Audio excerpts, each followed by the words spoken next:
And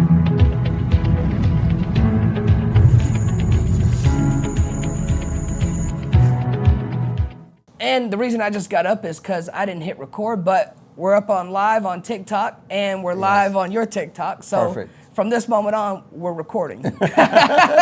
See? And that's the stuff that can happen when you don't have a human interaction. That definitely wasn't going to get AI to turn that red button, I tell you that. Facts. See, there you go. Real life. AI fears. Boom, right there.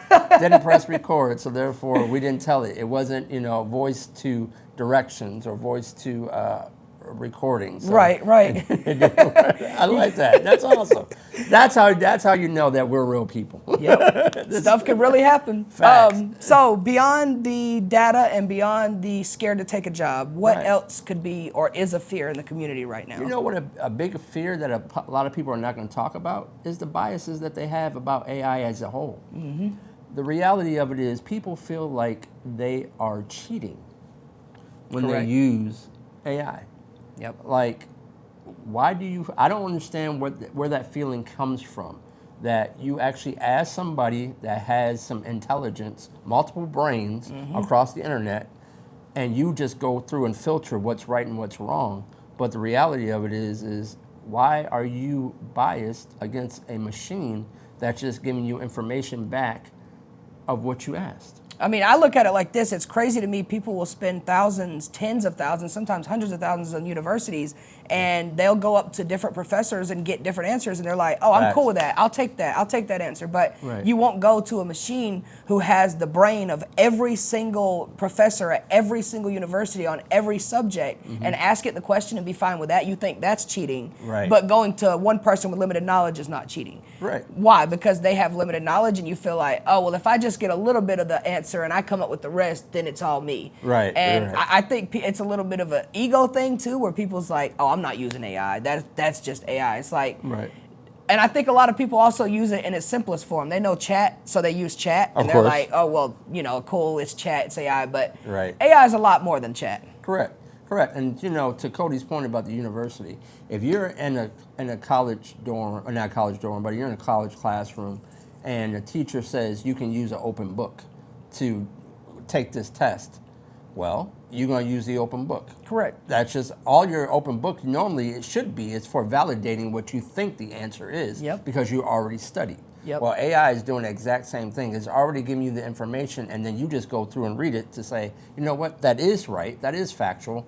Let me go ahead and circle C for that answer. Yep, and I can validate exactly what you said because that's how exactly I use it. When I talk to it, it'll lead me to a path, and then I'll go, so you're telling me if I do this, then that? Then it'll say, no, that's exactly correct. That's what we're saying. And that's, like you said, that's what you got to use it for. You have to use it as an open book. I mean, imagine if you're taking the test and you were able to use an open book, but you still had to go page by page and find out where stuff is.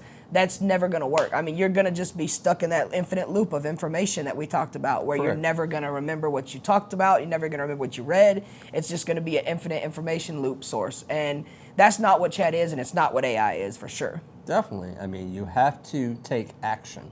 After you ask it what you're going to ask it, whatever that may be, when it gives you the answer back, you have to make a decision. And I think that's the other fear of AI for a lot of people is actually having to make a decision. Yep. You ask it a question, and it's a great conversation point. Sometimes people want to hear themselves speak or make themselves feel like they're important, but then AI comes back and says, this is your thought process, and this is how it's going to work. And it can be totally off from where you thought, but the reality of it is now you have to make a decision. Are you going to use what AI said?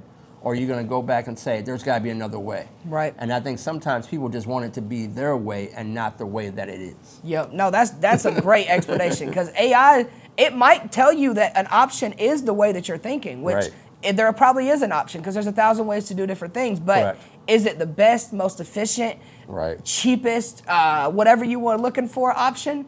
Probably not. And you could probably get something that you're thinking you're going to get done in a year, done in 2 months, a month, a week even. Correct. So, yeah, that's just the truth of it. And, Cody made a good point about, he said the cheapest, we'll just say economical. Economical. So you think about a project that you're working on, and this project is just say, normally would require multiple consultants at $5,000 to $10,000 an hour, or $10,000 a day, and now you need a program developer. Now you need someone to record. Now you need someone to chop it up, and an editor. And you need someone to distribute all these different social things. Media manager. Social media manager. So you take all these different programs for this one project. It might cost you, let's just say, 50 grand. And so now you choose to pay the 50 grand, and then someone like a Cody comes up and says, "Oh, that's what you want to do? Click, click, click, record, get up, press the record button." And then boom, now he's able to utilize different technologies, CapCut, Linktree, all these other different platforms that it's able to take that same thing that you paid 50 grand, and maybe he paid $25. And he did the same exact thing that you did, but he just did it with the tools that he had within his reach. Yep. There's nothing wrong for him doing that. He just saved $49,975 because of the fact that he was able to say, you know what, I'm going to utilize the tools that's in my hands, that's in my reach. And a lot of people feel like that's cheating. And I'll take that pathway if it gets me the results that I need. Hey, Cody, chop it up. Yep. And just as a side note for you people out there who are going to say, yeah, but you're recording this on a $3,000 camera and you've got a laptop. And yeah, of course. But you have to also think about multiple things. One, this is a $3,000 camera that's going to last how many years? Plus, if you do things like me, which I was just explaining the other day to Mouse, is everything that I buy is at least half the price of what it is for everyone else. And what I mean by that is I found a way to take everything that I buy and literally sell it back for half the price I bought it for to the market. Nice. And every time I could say I've done that with every piece of technology I've done. So, of course, everything is an investment, and $25 may just be what I spent yesterday to do it. But the point remains, I didn't spend $10, $20, $30, $40, $50,000 just to get an app idea, to go in the process of development, to get a developer, to get a project manager and all this. No. I literally used, like you said, the sources that were in front of me, the tools that were in front of me, Facts. And got it done for cheaper. Does that make me lazy? Does it make me dumb? Does it make me a real person that doesn't do work? No. It makes me really kind of smart for using the resources that I had in front of me. Facts. They are tools, and tools are only as good as the person that's operating them. AI is a tool. We say it every week in and week out. Yep. It's a tool. There's many. As Cody did a couple of weeks ago, talked about the sandwich model and going to the refrigerator and making a sandwich, but based off of the ingredients that he has in the refrigerator. So you have tools that you can use to help you get to a place called there. If a person like a Sam Altman can come in and say, you know what, I'm going to use these tools to help benefit me and my trajectory of business and technology and everything else, and he opens up a platform that we all can benefit from.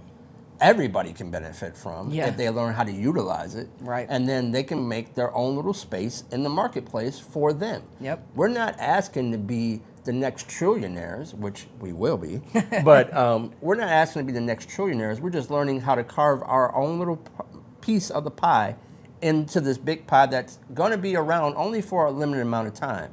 Because Cody will tell you, because he works with it all the time, this technology is going super fast. Super fast. And because it's going super fast, that means that there's going to be a lot of things that's going to be sewn up over time very quickly. And if you don't start 2 weeks ago, then you're going to be behind the scenes because AI is always consistently learning. It's a large language model, but like I say, it's a learning large model where it's learning every single second of the day of how we think, how this person thinks, how that person thinks. So if you're not tapping into it at this time, then by the time you actually tap into it, by the time you get on the expressway, you're going to get ran over.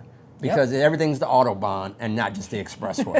Ain't and that can be very deadly if you don't know what you're doing. That's the truth, man. You get on the expressway now, it's right. You thought 80 was fast enough, think again. Right, right. No, AI is moving at the speed of light, and whether you want to accept it or not, it is here to stay. I don't know if that means for the next 10 years or the next 110 years, but I do know that it's here for a minute, and you may as well get on board with it. And I'm not telling you to give it all your data and release all your SOPs and your contracts and everything into it. All I'm saying is don't be scared of it. It's not here to take your job. Right. It's not here to take your data, even though we know there'll be some malpractice and somebody will take people's data. It's been happening for years. Right. But it is here to better and help people through life, be more efficient, Right. save more money, Yes. and, overall just work a little less. Facts. Your dreams can be reunited or reignited. I'm sorry, not reunited, but reignited with AI. Well, what do you mean by that? The things that you didn't know how to do before because you didn't have the right tools, you didn't have the right exposure, you didn't have the right people on your team. Yep. You can literally go to ChatGPT, OpenAI, whatever platform you want to use, and say, this is the idea that I had. How could I make this happen? And boom, your idea is right there, how you can do it and what you need to do. Just read it, of course, to make sure it's the vision that you have. Mm-hmm. But now you can actually say, I have a real life game plan of what I need to do, and now I can go out and do it. So let me find the tools to help where I may not have the resources here, but I have the tools over here. So I can afford these tools to help with these resources to get to a place called there. There's nothing wrong with that. There's nothing, there's nothing that someone can say that's bad that you're doing it that way. Just make sure you're using good ideas and you're doing good things so that way you can get a good harvest. Yeah, no, that's a great point, is using ChatGPT to find those goals and ambition, because we see it all the time. People say, I don't know where to go. Even people right out of college or 30, 40 years old still don't have direction. And it's like, I'm not telling you that ChatGPT is going to save your life, but what I am telling you is that you can use ChatGPT or any of these AI platforms to help better, more efficiently do things in your life so that you may become successful on the goal and on the road that you're shooting for. Because like Mouse said, the blueprint is literally right in front of your face. Step by step, you just have to take action. And like we always say, own your data, own your future. Right. Yep. And Definitely. we appreciate you guys for tapping in this Sunday. We'll Yes. be back next Sunday. And I know it did kind of start recording late, but like I said, we got it on the live. We got it on Mouse's live. Right. And come next Sunday, we'll have it on the computer live saved. Right. There you go. So, just to cap off what we're talking about here is, guys, don't let AI be a fear of yours. Let it be a resource. Let it be a tool that you actually tap into so you can have a brighter future. Yep. And you actually know where you're going. Only thing that AI requires you to do is know where you're going. Yep. And then it'll roadmap how to get there. Yep. So just a little drop mic moment. Don't forget, take action. Definitely take action today.